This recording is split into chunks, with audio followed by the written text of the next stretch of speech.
Between 1977 and 1998, one person mailed over 3,000 letters to a small Ohio town, and police never caught them. The file opens with a map. Circleville, Ohio, population roughly 12,000, rural, the kind of place where everybody knows everybody else's business, which, as it turns out, became the entire problem. Starting in the fall of 1977, residents began receiving anonymous letters.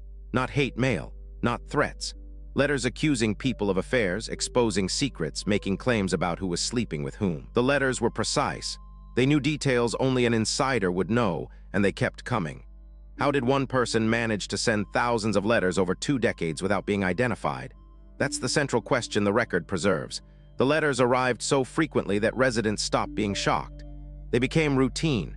Mailboxes opened. A new accusation emerged. A new secret exposed.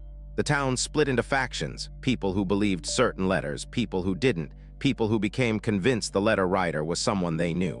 By 1979, the letters had become so disruptive that the Circleville Police Department opened an active investigation. Officers began collecting the envelopes, examining handwriting, checking postmarks. The letters bore no return address.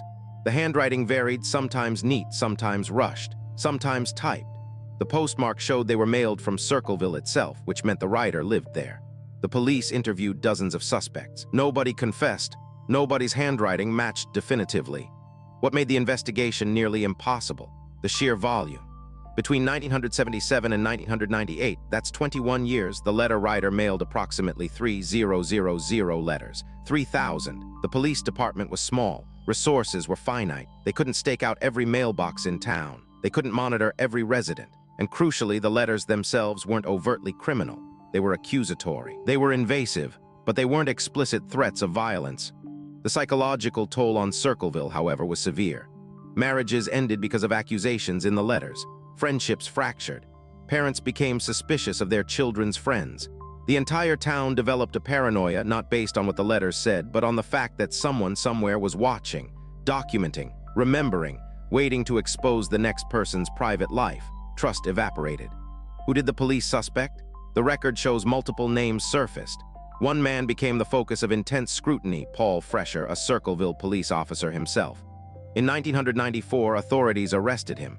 They believed his handwriting matched letters. They obtained a search warrant. They found materials in his home they said were consistent with the letter-writing operation. Freshour was charged, convicted, sentenced to prison. But here's where the case fractures. While Freshour was incarcerated, the letters continued. They kept arriving in Circleville, the same format, the same style, the same accusations, the same knowledge of local secrets. If Freshour was the letter writer who was mailing them now, the obvious answer, he wasn't the writer. Or, at minimum, he wasn't working alone. The record presents this contradiction without resolution. Freshour was eventually released. He maintained his innocence. He sued the city. The case against him weakened under scrutiny. Handwriting experts disagreed on whether the samples matched. The materials found in his home weren't conclusive. The conviction was reversed. He walked free, but Circleville's reputation was damaged, and the letters were still arriving. As the 1990s progressed, the letter writer's profile seemed to shift. Some of the later missives were more vicious, more targeted.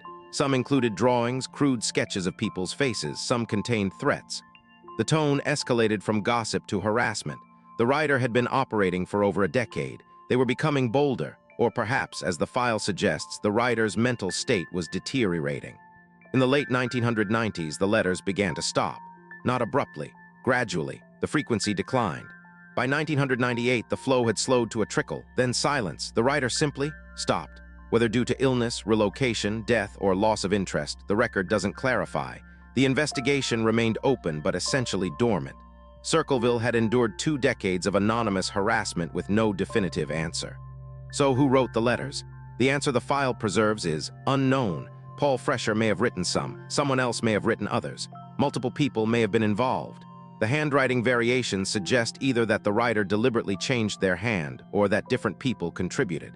The town itself harbored theories, whispered accusations that still circulate today. What the Circleville case reveals is how anonymity functions as a weapon. The letter writer never needed to confront anyone, never needed to prove anything. The letters themselves did the work. They planted doubt, sowed discord, fractured community trust. Whether the accusations were true or false became almost irrelevant. The damage was done by the act of exposure itself. Circleville learned that some mysteries, once embedded in a town's psyche, don't need solving to hurt. The case remains officially unsolved. No arrest has resulted in conviction in recent decades. The letters have stopped, but the town's scars remain. Residents who lived through those years still wonder. They still speculate. And somewhere in Circleville, the identity of the letter writer, if they are still alive, remains locked away. A secret kept by one person, or several, that a small Ohio town may never know. Subscribe each week brings a new case where the truth stayed buried, and we investigate the file.